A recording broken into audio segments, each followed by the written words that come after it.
Okay, we have another workout here for you. For this one, you'll need a single kettlebell and your own body weight. We have eight exercises to go through today. So, first exercise we're going to start with is a figure eight. So you're going to get into what's called the athletic position. So you want to line your shoulders up over your knees, over your toes. And we're going to pass the kettlebell in a figure eight pattern, just like it sounds.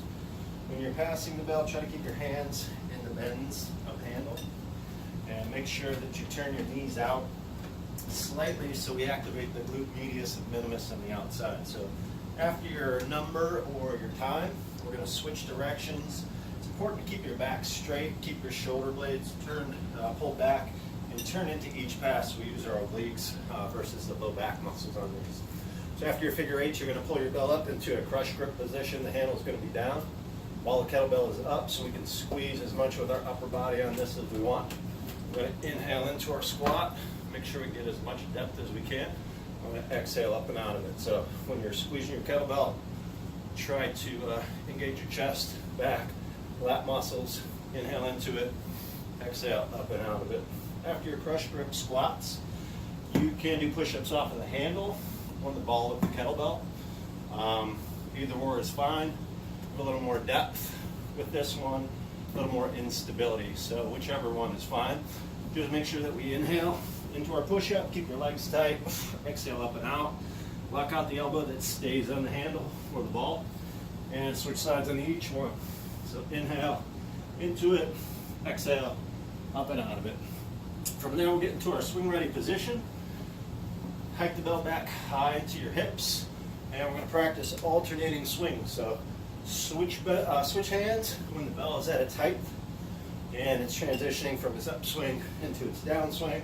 When you're doing single or alternating swings, try not to turn too much into the downswing. Try to stay relatively even through your torso as far as tension in your stomach and low back muscles.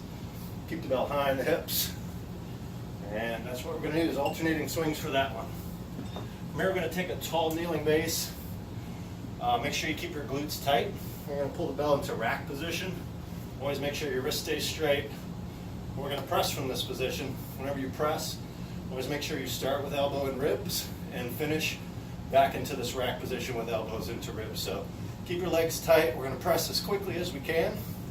And let's get a 5-second descension coming back to our rack position. So after it hits rack, press it up.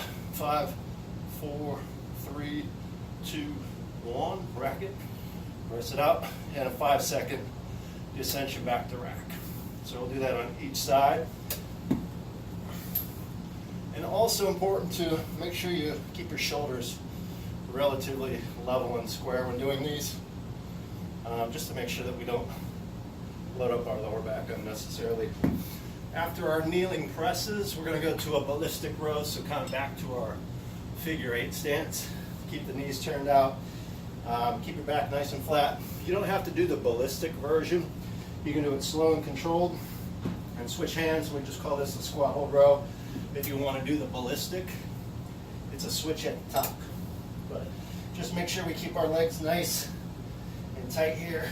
Keep your low back out of the equation and try not to use momentum. Try to use a good pull and a turn from the shoulders versus using your whole body and your legs in your stance to do each row. Then we're going to hit the ground for the last two. Pull your kettlebell into rack position and press it out. Make sure your shoulder blade stays pushed in the ground. Use your free hand as a counterbalance or a counter as well. And we're going to have our knees and upper thigh go to one side and then back to center. So the kettlebell as well as the free hand serve to help keep your upper body anchored to the ground. Okay, so have inhale into it. Exhale up and out of it. When you're done with those, switch sides with the kettlebell around the top of your head. Wrist is nice and straight.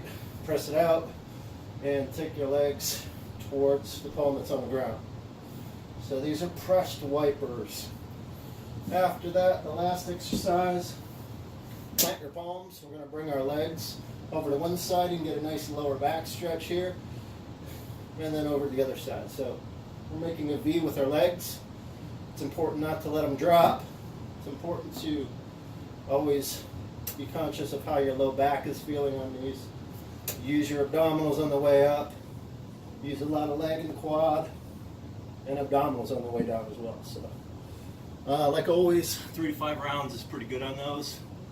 You can do it for reps, you can do it for time, but you should do them. So, let me know any questions. Thank you.